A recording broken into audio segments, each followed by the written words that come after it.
പരന്നു കിടക്കുന്ന പ്രദേശത്തായിട്ടുള്ള കുന്നിൻ ചിലവുകൾ തന്നെയാണ് ഈ ഏരിയയിലെ ഒരു ഹൈലൈറ്റ്. കുന്നിൻ മുകളിലേക്കൊക്കെ നോക്കുമ്പോൾ പാറകളാണ് കാണാൻ സാധിക്കുന്നത്. ആന്ധ്രാപ്രദേശിലെ ചിറ്റൂർ എന്ന് പറയുന്ന പ്രദേശത്തായിട്ടാണ് ഇപ്പം നമ്മളുള്ളത്. അവിടെ ഇങ്ങനെ ഒരു തടാകം പോലത്തെ എന്തോ ഒരു സംഭവം കാണാൻ സാധിക്കുന്നുണ്ട്. ആ വെള്ളത്തെ ഇങ്ങനെ കെട്ടി നിർത്തിയതാണ് എന്നാണ് മനസ്സിലാക്കാൻ സാധിക്കുന്നത്. അവിടെ ഇങ്ങനെ ഒരു ക്ഷേത്രം കാണാൻ സാധിക്കുന്നുണ്ട്. വെള്ള നിറത്തിലായിട്ട് ഒരു ക്ഷേത്രം കാണാൻ സാധിക്കുന്നുണ്ട്. ക്ഷേത്രങ്ങളൊക്കെ തന്നെ പല നിറങ്ങളിലുമാണ് പല ഏരിയയിലും കാണാറ്. ഇതെന്താ ഇങ്ങനെ എന്നുള്ളതാണ് ഞാൻ ചിന്തിച്ചു പോയത്. അവിടെ ഇങ്ങനെ ആയിട്ട് ഒരു മല കാണാൻ സാധിക്കുന്നുണ്ട്. പാറയിലുള്ളൊരു മല.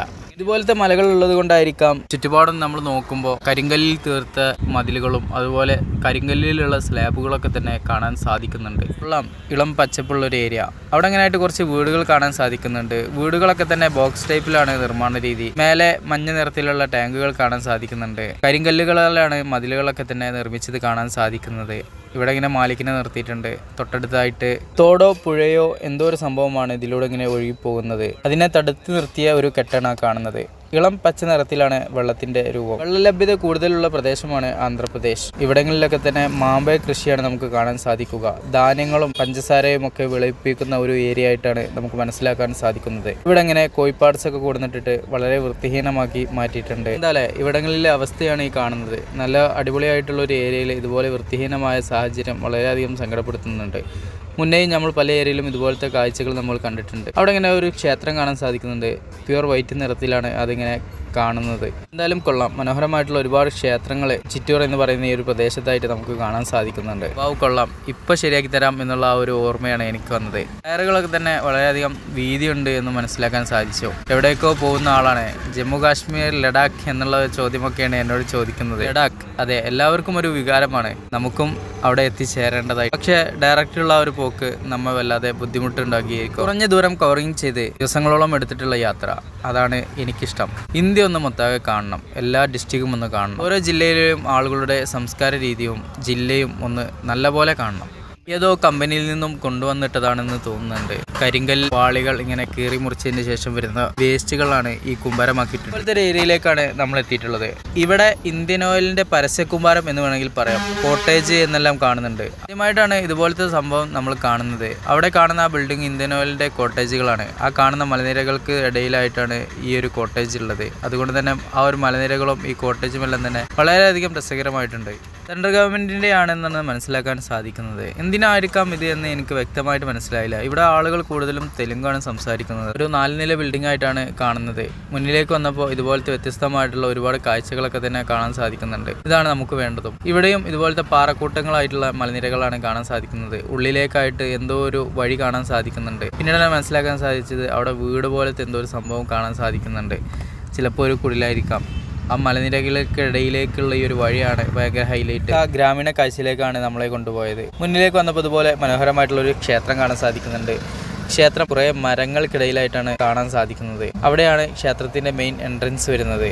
മുന്നിലായിട്ട് ഇതുപോലെ പച്ചക്കറികൾ കാര്യങ്ങളൊക്കെ വിൽക്കുന്ന ഒരുപാട് ആളുകളെ കാണാൻ സാധിക്കുന്നുണ്ട്. തിരക്കേറിയ ഒരു റോഡായിട്ടാണ് മനസ്സിലാക്കാൻ സാധിക്കുന്നത്. ഒരു ഓട്ടോയിൽ കൊണ്ടുവന്ന ലോഡാണ് ഈ കാണുന്നത്. ഇവിടത്തെക്കാർക്ക് ഇവരുടെ കയ്യിൽ എന്താണോ വാഹനമുള്ളത് അതിലിവർ അവരുടെ കാര്യങ്ങളൊക്കെ തന്നെ സാധിക്കും എന്നുള്ളത് ഒരു പ്രത്യേകതയാണ്. കൊള്ളാം. മനോഹരമായിട്ടുള്ള ഒരു ചെറിയ ക്ഷേത്രം. ഒരു ഗ്രാമീണ ഭംഗിയാണ് നമുക്കിവിടെ മനസ്സിലാക്കാൻ സാധിക്കുന്നത്. ക്ഷേത്രങ്ങളുടെ എന്തോ ഒരു പരിപാടി നടക്കുന്ന ദിവസമാണ്. അതുകൊണ്ട് തന്നെ ഒരുപാട് ആളുകളൊക്കെ നമുക്ക് കാണാൻ സാധിക്കുന്നുണ്ട്.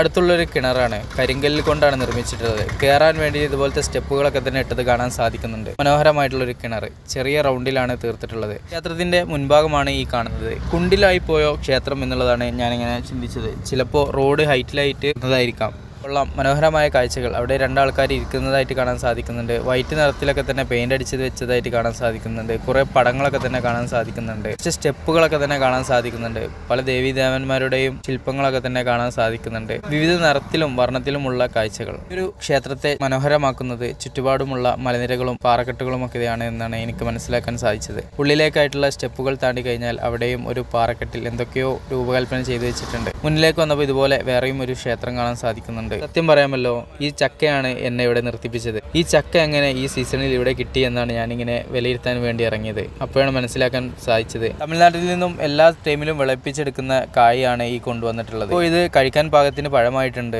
ഇതിന് റേറ്റ് വരുന്നത് 70 രൂപയാണ് കിലോന് എന്നാണ് നമുക്ക് മനസ്സിലാക്കാൻ സാധിച്ചത്. തമിഴ്നാട്ടിലൊക്കെ ആണെങ്കിൽ 30-35 രൂപയൊക്കെ റേറ്റ് വരുന്നുണ്ട്. ചക്കക്ക് റേറ്റ് പോയ കാലമേ നമ്മുടെ അവിടെ വേസ്റ്റായി കിടക്കുന്ന സാധനങ്ങളാണ്. ഒരുപക്ഷെ നമ്മുടെ അവിടങ്ങളിൽ നിന്നൊക്കെ ഇവർ ശേഖരിക്കുന്നുണ്ടായിരിക്കാം. നമ്മുടെ നാട്ടിൽ നിന്നൊക്കെ ചക്ക സീസൺ ആയി കഴിഞ്ഞാൽ ഒരു വണ്ടി എടുത്ത് തിരുപ്പൂർ എന്ന് പറയുന്ന പ്രദേശത്തൊക്കെ കൊണ്ടുപോയി മാർക്കറ്റിൽ വിൽക്കാവുന്നതാണ്. അല്ലെങ്കിൽ ഇതുപോലത്തെ റോഡ് സൈഡിൽ നിർത്തിയിട്ടിട്ട് നമുക്ക് 30 രൂപ 35 രൂപയ്ക്കൊക്കെ കിലോ റേറ്റ് പറഞ്ഞ് വിൽക്കാവുന്നതാണ്. കിലോയ്ക്ക് റേറ്റ് കിട്ടുന്നത് കൊണ്ട് തന്നെ ഒരു 3 ടണ്ണൊക്കെ കയറ്റി വന്നാൽ മാന്യമായിട്ടുള്ള വരുമാനം നേടിയിട്ട് തിരിച്ചു പോകാം എന്നുള്ളതും ഒരു പ്രത്യേകതയാണ്. നമ്മൾ മുന്നേ തിരുപ്പൂർ എന്ന് പറയുന്ന പ്രദേശത്തായിട്ട് മാർക്കറ്റിൽ കൊണ്ടുപോയി വിറ്റിട്ടുണ്ട്.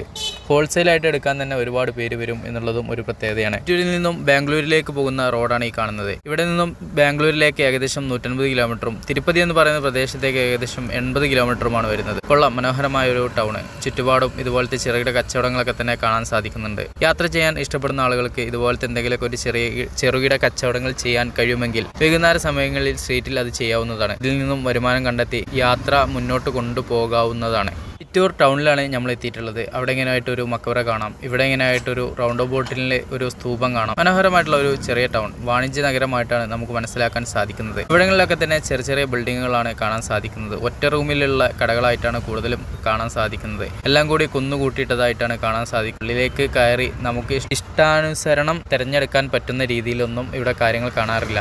എന്താണ് ആവശ്യമുള്ളത് അത് പറഞ്ഞു കഴിഞ്ഞാൽ അവരെവിടെയാണോ വെച്ചിട്ടുള്ളത് അവിടെ നിന്നും ആ സാധനം എടുത്തു തരും. നമ്മുടെ അവിടെയൊക്കെ ഒരുപാട് മാറിപ്പോയില്ലേ. നമുക്ക് കണ്ടിട്ട് തന്നെ നമുക്ക് എടുക്കാവുന്ന രീതിയിലേക്കൊക്കെ പല കടകളും മാറിയിട്ടുണ്ട്. ഇവിടങ്ങളിൽ ഇങ്ങനെയാണ്, ഇതുപോലത്തെ കാഴ്ചകളാണ് നമുക്ക് കാണാൻ സാധിക്കുന്നത്.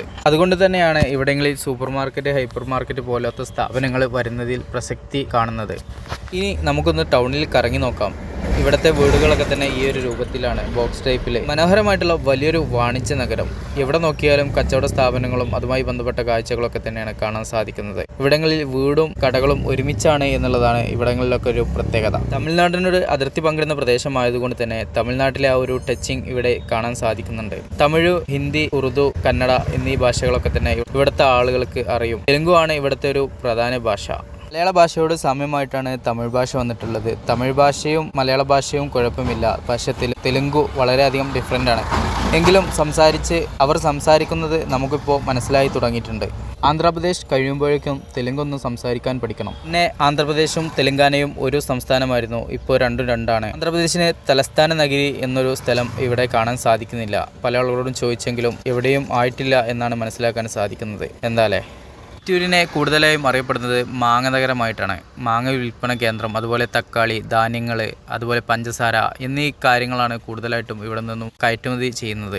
തിരക്ക് പിടിച്ചൊരു ജീവിതമാണ് നമുക്കിവിടെ കാണാൻ സാധിക്കുന്നത്. വീടുകളും ടൗണും ഒരുമിച്ചായതുകൊണ്ട് തന്നെ ഇതുപോലത്തെ മനോഹരമായ ചെറിയ ക്ഷേത്രങ്ങളുടെ ശില്പങ്ങളൊക്കെ തന്നെ ഇവിടെ കാണാൻ സാധിക്കുന്നുണ്ട്. പല ഏരിയയിലും അതിങ്ങനെ നിർമ്മിച്ച് വെച്ചിട്ടുണ്ട്. 11 മണിയോട് അടുത്തിട്ടുണ്ട്. ഒരു ചായക്കട കിട്ടിയിട്ടുണ്ട്. ചായ കുടിച്ചിട്ടാകാം ഇനി യാത്ര. Taj tea stall.